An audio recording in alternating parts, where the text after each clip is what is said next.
Bem-vindo, pastor Zé Barbosa, tudo bem? Bom dia, Adri, bom dia, Henrique.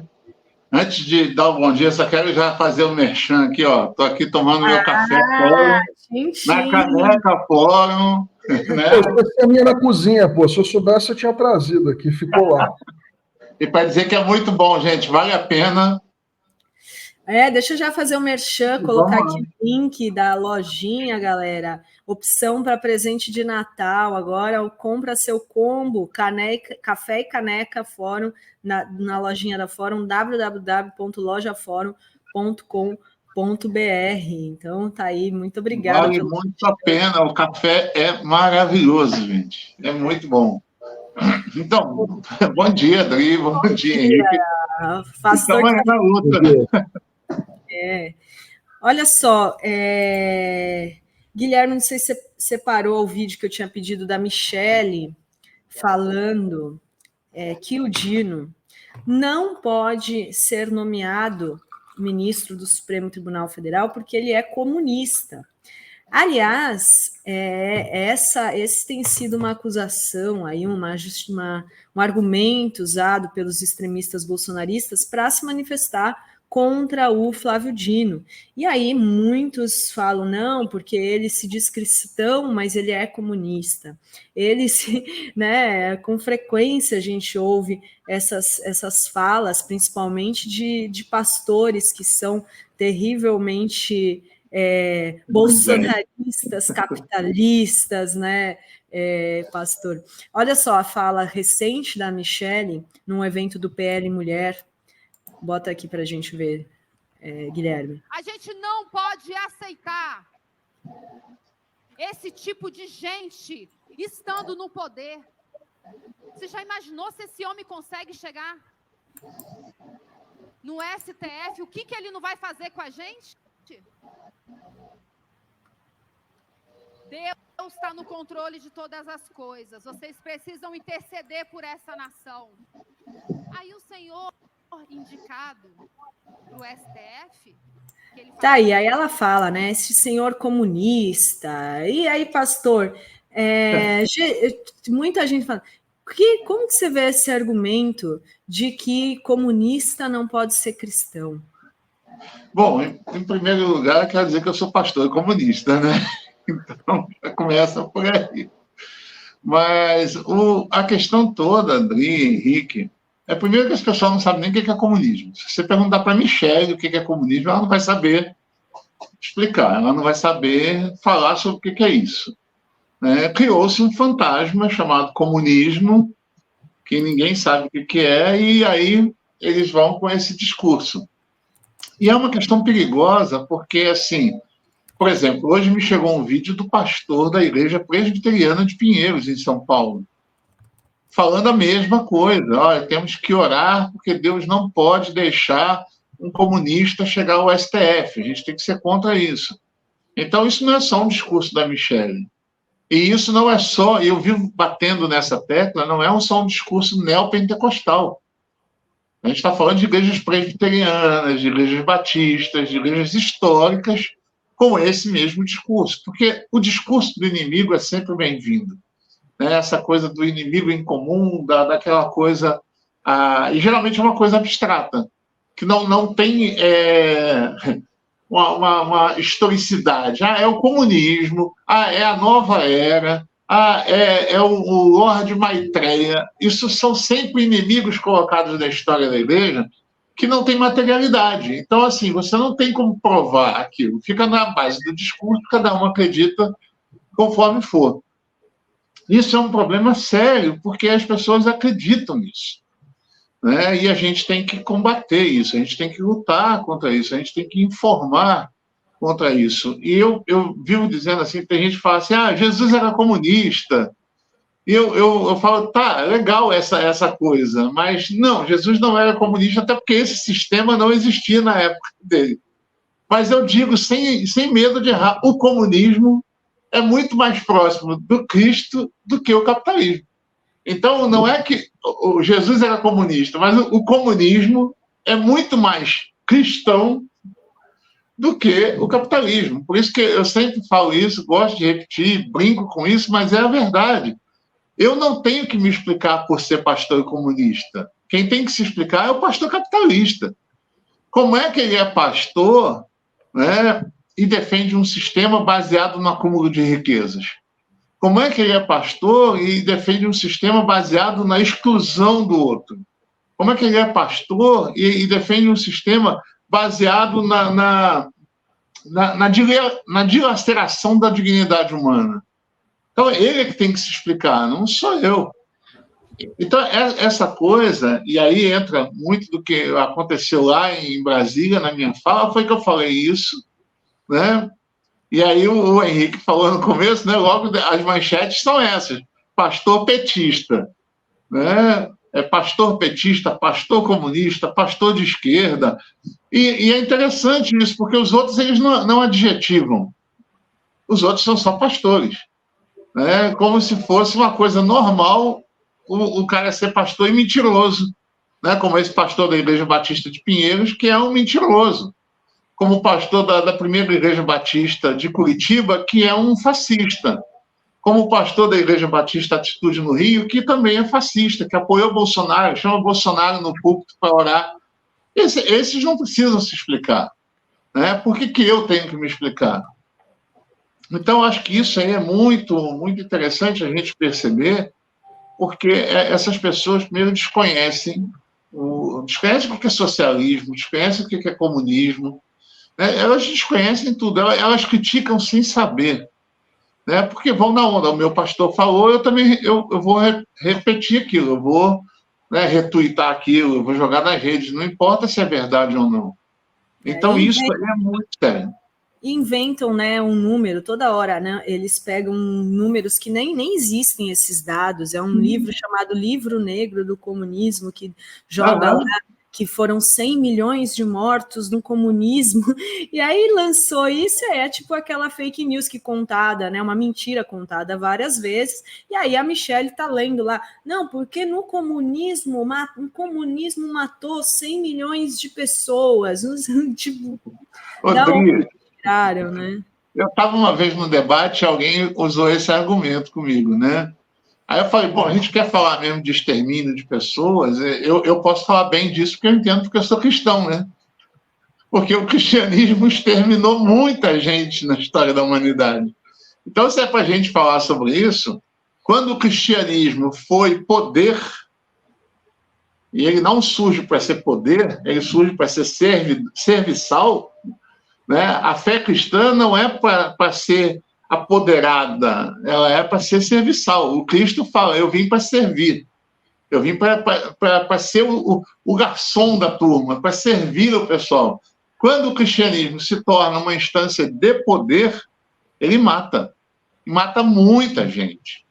Então, quando alguém me fala, o comunismo matou, primeiro que, como você falou, isso ninguém sabe os dados, né? Aquela coisa, fonte, vozes da minha cabeça, né? A pessoa tirou da cabeça dela e vai. Porque o comunismo matou... Eu falei, mas historicamente eu tenho como provar que o cristianismo matou muito mais gente. Não só matou, como apoiou sistemas de exploração. Por exemplo, a África foi devastada por governos apoiados pela Igreja, tanto católica quanto protestante. Então, não é... Quando a gente olha a devastação que é... E é muito engraçado isso, porque tornam a África um continente, entre aspas, maldito, só que essa maldição da África, quem levou foram os cristãos. Quem amaldiçoou a África foram os cristãos. Foram os governos católicos e protestantes que invadiram a África, que saquearam a África e fizeram tudo isso, e fizeram com a bênção da Igreja. Então, isso também precisa ser denunciado. Então, quando alguém vem falar, o comunismo matou, fala, vamos falar de matança? Vamos falar disso aí? A coisa não pode não ser muito boa. Até porque as mortes causadas pelos cristãos são historicamente comprovadas. Já as mortes comunistas, eles tiraram desses institutos de vozes da minha cabeça. Então, isso é muito complicado. Deixa José, eu tem uma coisa... Deixa eu perdão. falar um superchat antes, Henrique, eu já passo a bola para você. O Fazo Ellison de Noarafat, ele diz, sobrenome aqui, né? Quem fala que o comunismo matou 100 milhões de pessoas está omitindo que o capitalismo mata uma criança de fome por segundo mundo afora. E o Alila da Silva, nossa membra por 33 meses, diz: seria tão bom não ouvir a voz de Micheque, repercutir a fala desta inominável causa repulsa. Pois é, ela que está aí se lançando como inclusive favorita a vaga de senadora no Paraná. Então temos que falar, né, de todas essas pessoas que se tornam aí figuras públicas da política. Henrique. Eu ia, na verdade, completar não, né? Eu ia aqui, a minha intenção era, na verdade, colaborar com o que o Zé estava falando, porque é curioso, né, Zé? Porque, assim, reunião na igreja, reunião dos empresários, pode, mas reunião com populações que vivem na rua, não pode. Assim, de forma sucinta, tem alguém que deve estar lendo a Bíblia errado, não tem, Zé? Com certeza. Eles não leem a Bíblia. Essa turma não lê a Bíblia. Eu não tenho medo de dizer isso. Essa turma não conhece a Bíblia. Essa turma eles provavelmente são daqueles que procuram versículos isolados assim na internet, só para ele bota assim, empresário. Aí tem algum versículo que fala sobre empresário. Aí não tem, mas tem empresa. Rapaz, eu já vi coisas absurdas do tipo Jesus falando no templo que tinha que cuidar dos negócios do pai dele. E aí, porque tem uma tradução que fala isso, cuidar dos negócios do meu pai. Negócios, mas ali o negócio é cuidar das coisas do meu pai, cuidar E o pessoal está vendo, Jesus fala de negócios, que ele estava cuidando dos negócios do pai dele. Então, assim, Jesus era um empreendedor, um empresário. Então é absurdo. É absurdo. Essa turma não lê a Bíblia. Porque se eles lessem a Bíblia, se eles lessem principalmente os evangelhos, eles teriam que se arrepender. Como é que alguém lê o evangelho? Como é que alguém chega próximo da ideia e da pessoa de Jesus Cristo e faz arminha com a mão? Como é que alguém faz isso e fala mal do Padre Júlio porque leva comida aos pobres? Entendeu? Então, assim, eu vivi para ver gente católica dizer que não é representada pelo Papa, eu vivi para ver gente evangélica dizendo que não se sente representada por Jesus, porque a grande representação deles talvez seja outra, talvez seja um rei lá do Antigo Testamento, porque tinha muita riqueza, porque tinha isso, porque tinha aquilo. Então, essas pessoas abandonaram o evangelho. Sabe, eu estava vendo uma fala do Henrique Vieira, e eu concordo, acho que a gente tem que começar a repensar essa coisa de pastor progressista, e exatamente pelo que o Henrique falou no começo, né? Porque quando eu digo pastor progressista, por que o outro não precisa ser adjetivado? Então, eu sou pastor, ponto. Aí a gente vai para a disputa, aí a gente vai de igual para igual. Porque quando eu digo pastor progressista, eu estou querendo dizer que eu tenho algo a mais. Eu entendo o que a gente está dizendo com isso. É lógico, a gente está nesse meio progressista, nesse meio de esquerda. O meu canal mesmo no YouTube, que agora eu vou reativar, é o Pastor de Esquerda. Porque a gente também precisa fazer esse enfrentamento. E isso é importante. Olha que interessante, você falou da Michelle no Paraná. A minha fala no Congresso, na conferência do PT, foi uma fala de reação a uma mesa. A gente teve a mesa com a Aniele Franco, com a Esther Dweck e com o Silvio Almeida.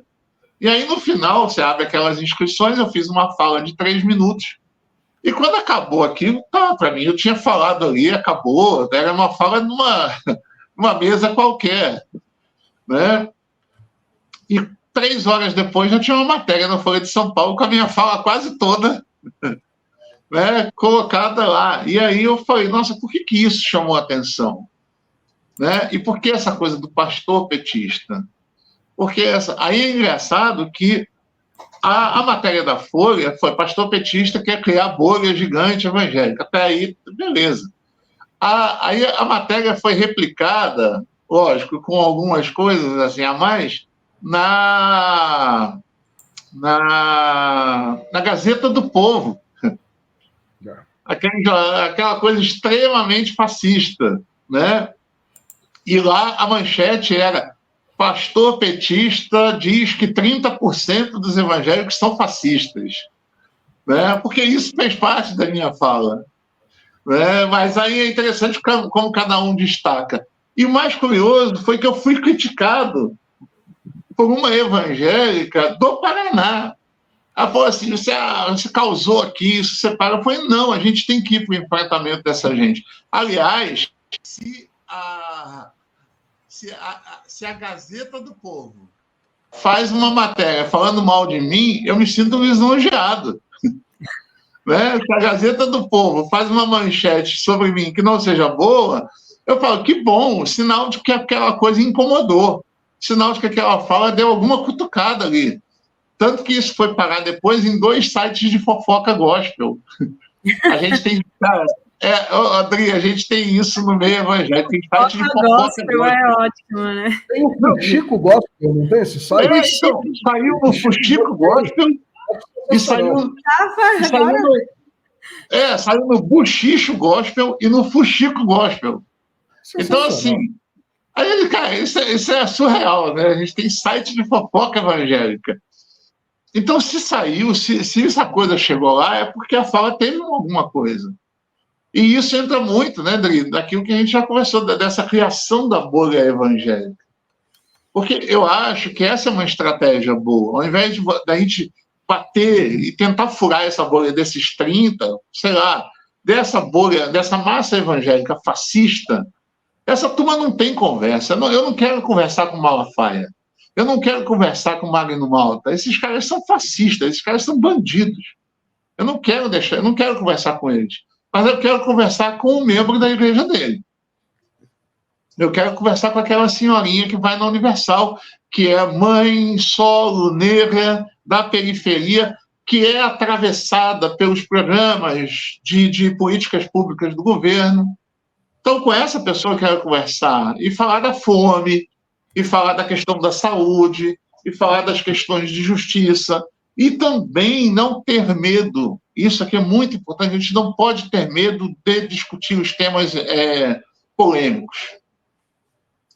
Muita gente fala, pode falar. Não, pode falar, não, e assim, essas pessoas, às vezes, humildes, trabalhadoras, que, né, trabalham, acordam cedo, pegam 3 horas de transporte para chegar num trabalho, ganham pouco, e às vezes dão ali seu dinheirinho suado para um pastor que está na lista da Forbes entre os mais milionários do mundo. Isso é absurdo. Entendeu? Então, assim, quando a gente luta por isso, a gente luta pela questão do evangelho. A gente luta para que a gente tenha essa disputa das mentes, porque, para mim, isso é muito caro. O evangelho, para mim, é muito caro. Eu sou pastor, eu sou um seguidor de Jesus de Nazaré. Entendeu? Eu sou um seguidor de um cara que foi morto por um sistema político que se aliou a um sistema religioso perverso. Entendeu? E foi morto como bandido. Para o governo de Roma e para aquela igreja daquela época, para aquela religião daquela época, bandido bom era bandido morto. E esse bandido bom que foi morto se chamava Jesus Cristo naquela época. Então, eu sou seguidor de um bandido morto. Então, isso tem que ser discutido. E não só isso, como eu falei, a gente também tem que debater as pautas polêmicas. Porque aí, falando do meio evangélico, até do meio evangélico progressista, muita gente tem medo de discutir as pautas do aborto, as pautas da questão LGBTQIAPN+, as pautas, por exemplo, da descriminalização da maconha. Então, quando a gente foge desse debate, a gente entrega toda a narrativa para os fundamentalistas. Esse é um problema. A gente não pode se furtar disso. Porque quando eu saio desse debate, eu entrego o debate a eles. Então, eu acho que a gente está na hora de pautar isso. Então, pelo menos a meu ver, e eu sei que tem gente que discorda de mim, inclusive no meio progressista, a gente tem que pautar, a gente tem que ir para o enfrentamento, porque o não enfrentamento, a gente já viu qual é o resultado. O não enfrentamento, a gente viu o resultado e talvez a gente veja de novo. Se não enfrentar, talvez a gente veja o mesmo resultado em 2026. E talvez a gente veja resultados terríveis agora em 2024, na eleição das prefeituras. Por quê? Porque a gente não enfrenta, porque a gente não vai para o debate, quando a gente não vai para essa coisa. Então, essa ideia de criar essa bolha evangélica é exatamente isso. Deixa essa galera lá, mas vamos criar a nossa aqui também. Então, aí a gente enfrenta. Porque hoje o enfrentamento é desigual, a gente é muito pouco. E aí tem um problema, Adri, e a gente sabe disso pela Fórum, é um problema que a esquerda não apoia a própria esquerda.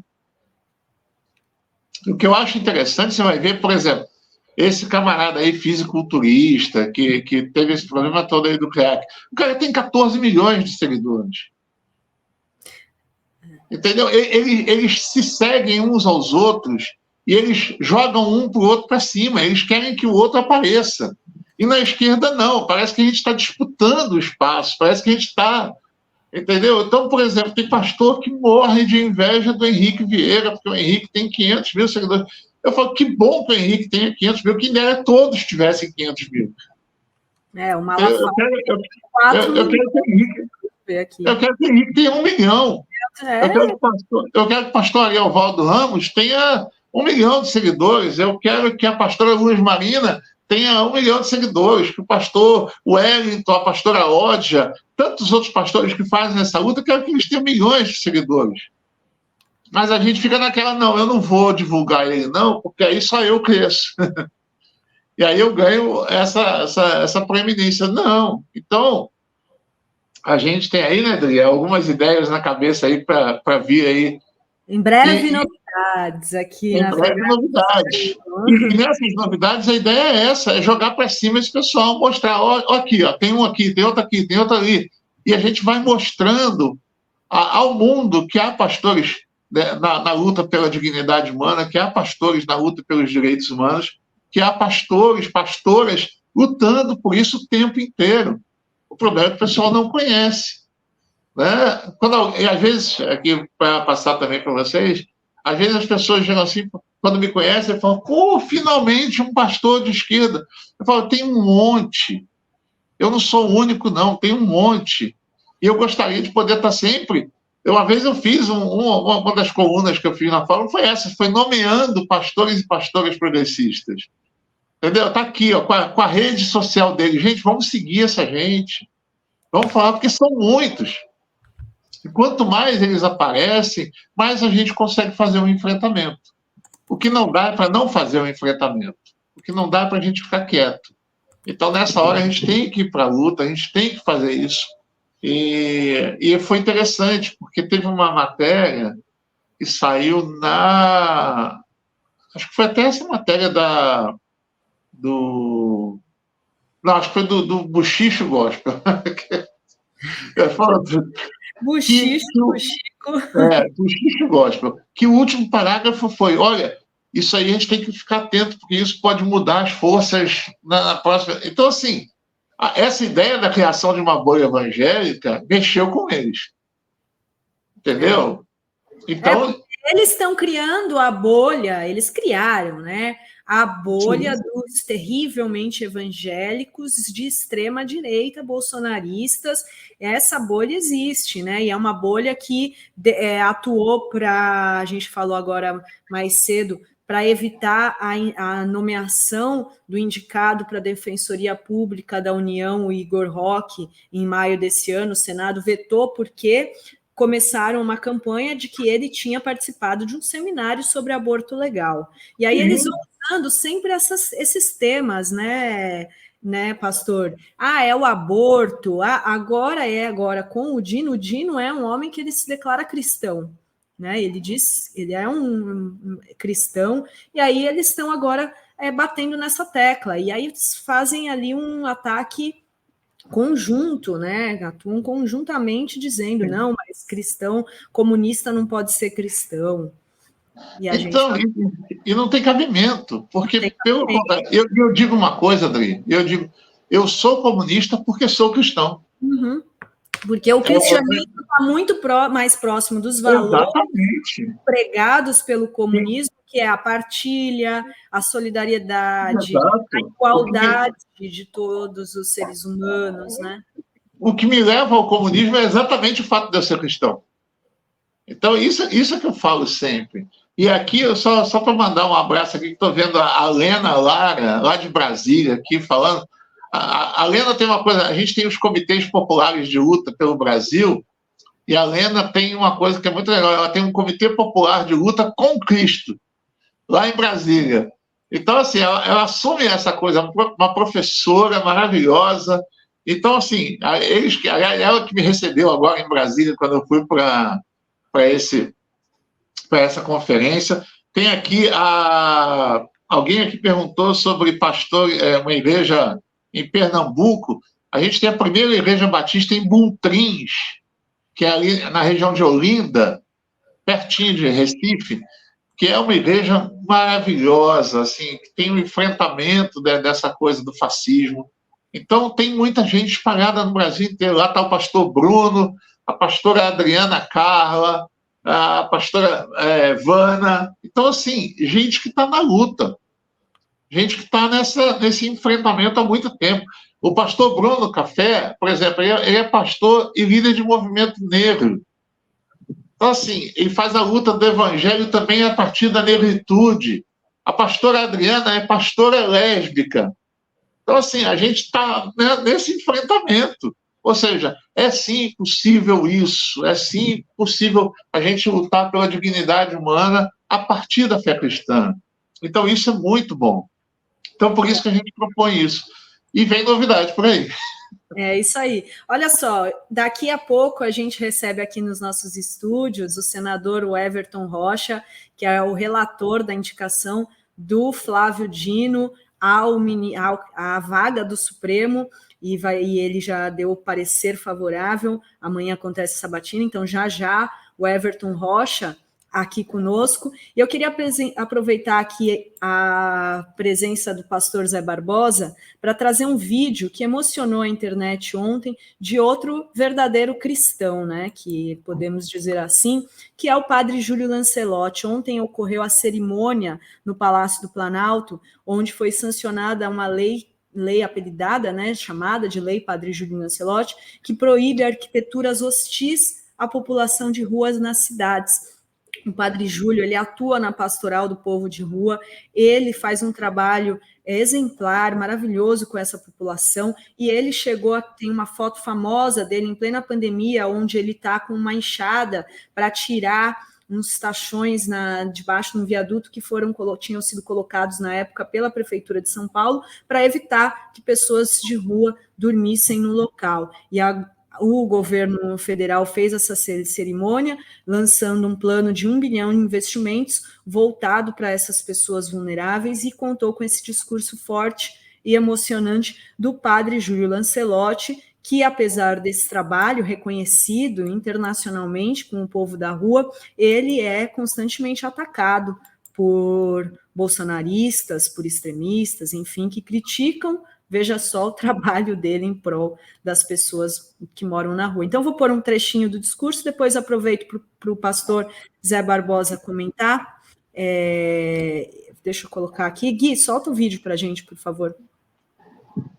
Conseguimos voltar ao Palácio do Planalto. Nós lutamos muito para te eleger, presidente, para que o senhor, voltando ao Palácio do Planalto, os pobres, os moradores de rua, as mulheres, os LGBT, os indígenas, as religiões de matriz africana, os sem religião, os que lutam pela dignidade humana, pudessem voltar a esse palácio.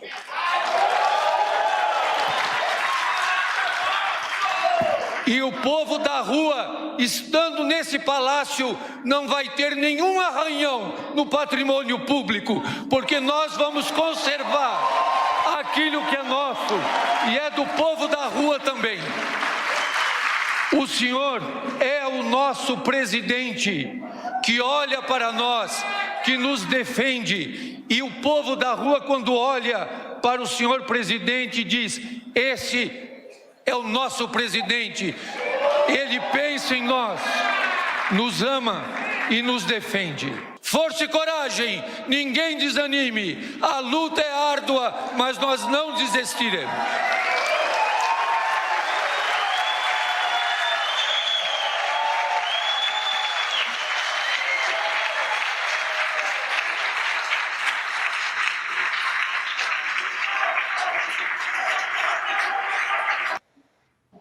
Tá aí, que discurso forte, né? A presença marcante aí do Padre Júlio. O que você acha? O que você achou, pastor? O Padre Júlio, ele sempre me emociona, né? Eu tive a honra de estar com ele algumas vezes. Eu conheci o Padre Júlio pessoalmente em 2015, quando a gente fez um ato lá em São Paulo.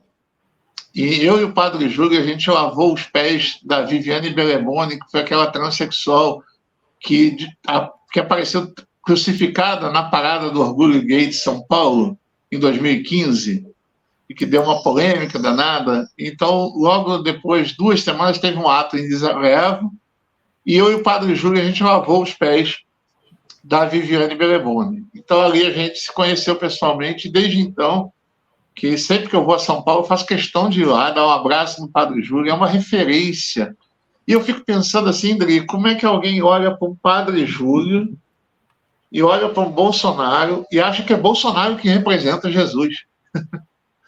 Entendeu? Como é que alguém olha para a vida do Padre Júlio e olha para a vida do Bolsonaro? Você vê um homem totalmente dedicado às minorias, totalmente dedicado às pessoas em situação de rua, às pessoas vulneráveis. Você vê um outro que desdenha da morte das pessoas, que imita pessoas morrendo, que é cruel, que fala, eu não sou coveiro, e daí? E você acha que quem representa Jesus é esse camarada? É algo muito doentio.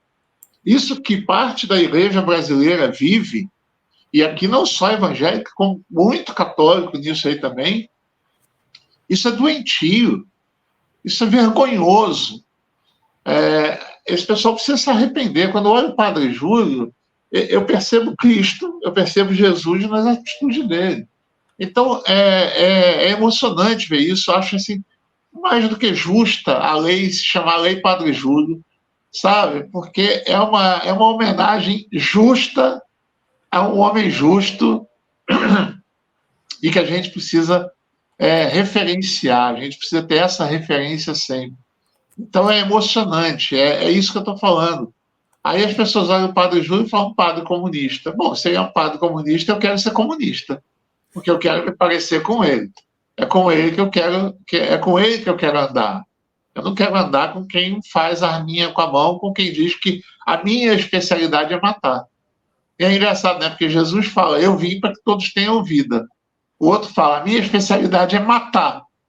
E eles acham que esse cara representa Jesus. Aí fica difícil. Você sabe, antes de passar para o Henrique, eu assisti a série Betinho nesse final de semana, recomendo fortemente, uma história super triste, né, dos irmãos Betinho, Enfio e Marco Chico Otávio, né? E eles contraíram HIV por conta de serem hemofílicos e, né, precisarem de muita transfusão de sangue, e na época quem tinha AIDS sofria muito preconceito, né, porque era a doença do viado e tal. E o Padre Júlio aparece nessa série fazendo um discurso, veja só, deve ser o quê? Em final da década de 80, contra o preconceito com essas pessoas. Então, assim, não é de hoje, né? Não é de hoje. Só está há muito tempo defendendo, né, a dignidade humana, os direitos humanos, atuando contra o preconceito, né? Então, Henrique. Eu acho que nós criamos, pelo menos eu sou assim, acho que de um modo geral as pessoas agem assim. Nós criamos normalmente alguns parâmetros, eu acho que são balizas daquilo que a gente classifica como aceitável e inaceitável nas pessoas. A gente coloca, eu diria que isso é instintivo, é biológico até. Eu coloco como barreira sempre, eu digo isso abertamente para todo mundo. Eu tenho uma desconfiança e uma rejeição peremptória e final contra pessoas que criticam o padre Júlio Lancelotti. Ele, para mim, é uma baliza. O cara fala, mas o padre Júlio, eu falo, porra, você tá brincando que você vai falar mal do padre Júlio Lancelotti. Um sujeito que abre mão de todo o poder e a opulência que a Igreja Católica tem para passar uma vida de décadas abraçando pessoas sujas, que não tem banheiro, não tomam banho, são dependentes químicos. Você vai criticar esse cara. É esse cara que você vai criticar. Então, para mim, é uma barreira. Quando eu vejo alguém falar mal do padre Júlio Lancelotti, tem aquela história, né, que quem não gosta de samba, bom sujeito não é, doente da cabeça, ou doente do pé. É mais ou menos por aí. O cara falou mal do padre Júlio Lancelotti, para mim, o cara é um canalha, psicopata. Porque não é possível alguém falar mal do padre Júlio Lancelotti. É um sujeito absolutamente abençoado e que deu a sua vida para uma causa que ninguém dá, absolutamente ninguém. Olha só a imagem que... Lembram dessa imagem? Que né, o padre Júlio com a marreta, né, quebrando as pedras. Imagina, né, agora essa lei é para combater justamente arquiteturas hostis desse tipo, onde o poder público, em vez de acolher a população da rua, coloca pedras para que ela não tenha onde dormir. É esse, né, Zé? É isso. E isso que o Henrique falou tem tudo a ver. Alguém que fala mal do padre Júlio, a gente já pode... Quem fala mal do padre Júlio, bom sujeito, não é. É engraçado que eu tenho duas referências assim que são muito boas para mim, né? Padre Júlio e Malafaia. Porque um é um exemplo de quem eu quero ser, o outro é um exemplo de quem eu não quero ser, né? Eu falo que o Malafaia me ajuda muito, porque assim, quando alguém fala, como é que você quer ser como cristão? Tá vendo o Malafaia? Eu quero ser o inverso dele. Eu quero ser totalmente o oposto. E eu olho o padre Júlio e falo, eu quero parecer com esse cara. Porque o padre Júlio parece com Jesus. É isso que eu vejo, assim. Então, essas balizas são muito importantes. Acho que isso é muito importante para a gente. O padre Júlio é essa referência. Não é possível ouvir alguém criticar o padre Júlio e não se aborrecer. Eu já discuti com pessoas que eu não conheço na rua, em locais públicos, por estar parado em algum lugar e escutar o sujeito falando mal do padre Júlio. Eu falo, mas não é possível que você esteja falando mal do padre Júlio. Não é possível. Não é possível. Exatamente. Tem uma pergunta aqui da Lourdes, Zé. Pastor, o senhor realmente acredita que apoiadores de Bolsonaro são de Deus? Eu acho que são do mal. É uma igreja do mal, o diabo tem sua igreja. Então, vamos lá. A gente tem aí os pilantras e os que são conduzidos por pilantras. Essa é talvez a grande separação que a gente precisa fazer. A gente tem gente que é fascista. E foi isso que eu quis dizer lá no encontro do PT. Com o fascista, eu não quero conversa. Não quero conversar com Malafaia, eu não quero conversar com Magno Malta, eu não quero conversar com os Valadões, entendeu? Não tem conversa com essa gente. Essa gente sabe, essa gente é má, essa gente é perversa, essa gente não quer nada. Agora, tem muita gente que apoiou Bolsonaro porque o pastor falou que era para apoiar Bolsonaro. Entendeu? E muita gente humilde, muita gente que se deixou levar. A gente não... Olha só, e aqui é uma coisa que é muito séria a gente falar, porque não é só um privilégio da fé evangélica, não. Tem muita gente que votou no Bolsonaro porque o padre falou. Tem muita gente que votou no padre porque era espírita e o Divaldo Pereira Franco falou para votar no Bolsonaro. Teve pai de santo votando no Bolsonaro. Então, assim, quando o líder religioso fala, a tendência é que os seus liderados vão atrás daquela voz. Aquela voz é que o conduz espiritualmente. Então, muita gente vai atrás disso. O que a gente tenta trazer é exatamente a questão dessa autonomia.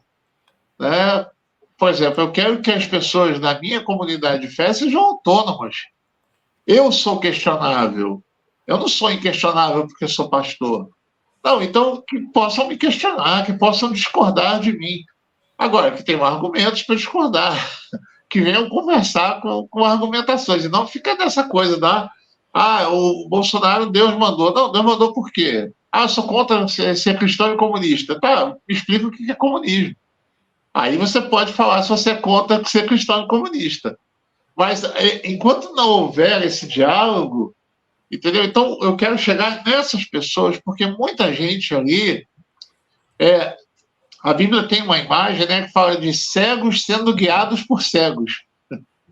Né? Só que tem gente que é cega por maldade. E eles acabam guiando outros cegos que não são cegos maus na essência. É gente que está ali porque acredita naquilo. Então, vamos disputar essa gente, vamos conversar com essa gente, vamos falar, olha, seu pastor pode estar equivocado, sabia? Seu pastor pode estar falando alguma coisa desconhecida. E aí, a partir daí, dialogar. Então, tem muita gente que a gente consegue salvar, né? Eu digo hoje que o meu terreno evangelístico são as igrejas evangélicas. Eu quero evangelizar evangélico, porque esse pessoal está precisando ser evangelizado hoje no Brasil, a maioria deles, infelizmente. Muito bem. Olha só, já o Everton Rocha está entrando, aí eu libero o pastor Zé Barbosa, mas ainda tem o Birajara. Pastor Zé, São Miguel Arcanjo fala em milícia celeste. Explica para mim. Ixi, dá para explicar isso aí, Zé? Não, milícia, gente, eu brinco dizendo que tem gente que apoia a milícia porque tem essa expressão, né? Das milícias celestiais. Mas nada mais é do que a figura dos exércitos de anjos. Né? Então, essa coisa das milícias celestiais. Mas não tem nada a ver com a milícia de hoje em dia. Então, às vezes as pessoas confundem. Né? Há essa figura corrente na Bíblia, né, dos exércitos de anjos, dos exércitos celestiais, em que algumas traduções trazem como milícias celestiais. Mas nada mais é do que uma questão de tradução. Não tem nada a ver com milícia celeste. Deus não abençoa as milícias, isso aí não tem nada a ver. É só uma questão de tradução. Era bom passar os exemplares da Bíblia aí por uma revisão, né, nova, porque eles ficam usando essas expressões exército, milícia, o pessoal começa a fazer todo tipo de leitura, hein? Exatamente, aí é que está o problema de uma leitura literalista, né? A pessoa vai lá, acha aquela palavra e aí acha que porque aquela palavra está na Bíblia, aquilo pode ser usado, né? Então isso é muito complicado, não é assim, né? É uma questão muito mais de tradução. Então, o Birajara, milícia celeste nada mais é do que uma expressão para falar dos exércitos de anjos ou das multidões angelicais, vamos dizer assim, e que para muitos é traduzido como o exército de anjos. Assim como, por exemplo, a gente está lá numa manifestação na rua, está aqui um exército de pessoas na rua. Às vezes é uma expressão que se usa só para dizer do grande número de pessoas. Então, tem nada a ver com milícia celestial, nada a ver com isso. Tem mais uma pergunta aqui que o pastor já falou algumas vezes, mas é muito recorrente e gera muita dúvida nas pessoas, e a Solange, que te chama de padre, depois ela corrigiu, pastor, por que as igrejas neopentecostais levantam a bandeira de Israel? Tem até foto, né, do Bolsonaro numa marcha para Jesus com a bandeira, né, ele e a Michelle segurando a bandeira de Israel. Bom, primeiro eu digo que a gente tem que tomar muito cuidado com esse termo neopentecostal, porque a gente fala de neopentecostalismo como se fosse assim, a grande força, e não é. Tá? Os neopentecostais são um setor da igreja que chega no Brasil na década de 70, 80, mas não são só eles que fazem isso, não. Tá? Tem muitas igrejas históricas fazendo isso. Isso vem de uma corrente teológica que ganhou força no início do século XIX, né? Uma turma que foi atrás de uma tradução bíblica e de uma interpretação da Bíblia que dizia que Israel era o relógio de Deus para a humanidade. Né? Essa é uma corrente chamada de dispensacionalismo, e isso chegou no Brasil com muita força. Então, muitas igrejas acham que Israel é ainda aquela coisa do povo de Deus, e o Israel da Bíblia não tem nada a ver com o Estado de Israel atual, nada. Uma coisa é uma coisa, outra coisa é outra coisa. Isso aí daria um programa inteiro, mas eu já até falei uma vez aqui, fiz um recorte grande sobre isso. Tem até uma coluna minha na Fórum falando sobre isso, porque de onde vem esse caso de amor, né, dos evangélicos por Israel. Então, isso tudo é fruto de uma interpretação da Bíblia e que, infelizmente, ganhou muito espaço na igreja brasileira, essa ideia dispensacionalista. Então, para eles, Israel é ainda essa questão do povo de Deus, então tudo que acontece com Israel é um reflexo do que vai acontecer com a igreja, então a igreja tem que andar conforme Israel e do lado de Israel. Isso só que não tem nada a ver. O Estado de Israel é um Estado genocida, é um Estado terrível, que impõe uma vergonha aos palestinos há muitos anos. Isso tinha que ser combatido. A Palestina precisa ser livre, precisa ser respeitada. Então, isso tudo aí é muito complicado. Então, o Israel bíblico é uma coisa, o Estado de Israel é outra coisa, e parte da igreja foi atrás dessa interpretação. E aí esse movimento dispensacionalista, infelizmente, hoje, ele encontra espaço em muita igreja batista, em muita igreja pentecostal e em algumas igrejas neopentecostais. Daí essa fusão da igreja com Israel. Mas não tem nada a ver com Israel bíblico. Nada, absolutamente nada. Só que tem gente que leva essa interpretação a sério. Que é uma interpretação, como a gente já conversou aqui, literalista. Então, vê lá, o povo de Israel, aí o pessoal vê povo de Israel já acha que Israel, esse nome quer dizer o Estado de Israel. E não é. Tem nada a ver uma coisa com a outra. Tem mais um superchat aqui. A Lourdes Machado. Pastor, diabo era um dos anjos de Deus. E a igreja da prosperidade não é isso que eles querem? Um novo crente quer riqueza na terra. Essa ideia não é de hoje, né? Por exemplo, quando numa das reformas protestantes, que foi a reforma calvinista, eles diziam que o sinal da bênção de Deus sobre o povo era a riqueza financeira. Olha só, a gente está falando de 1500 e alguma coisa, entendeu? Então não é de hoje essa ideia. Isso aí só é uma coisa mais trabalhada e mais sutil que vai chegar aqui também no Brasil, nessa onda da teologia da prosperidade. No final da década de 70, dizendo que o Filho de Deus, a grande manifestação de Deus na vida dele seria a abastança financeira. Né? Ou seja, o Filho de Deus vai ter riquezas. E aí a gente volta para aquela velha discussão, né? A gente olha para Jesus e Jesus está falando, poxa, o Filho do Homem não tem nem onde reclinar a cabeça. Jesus morou a vida inteira na periferia. Nazaré era uma cidade da periferia. Tanto que quando ele chega, tem um dos discípulos que vai dizer, peraí, Nazaré, não, de lá não pode vir coisa boa, não. Não vem nada de bom de Nazaré. Né? Não vem nada de bom da favela. E é isso, Jesus era um favelado.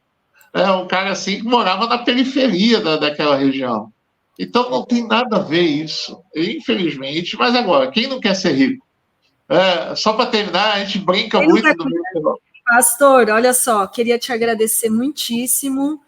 Uma aula aqui, né, pra gente, e fique ligado que em breve novidade aqui na programação com o Pastor Zé. Leiam as colunas do Pastor Zé Barbosa Júnior lá na revista Fórum, e a gente já está aqui com o senador Everton nos nossos bastidores. Muito obrigada, Zé. Abraço. Obrigado. Até a próxima, gente. Tchau, tchau. Tchau.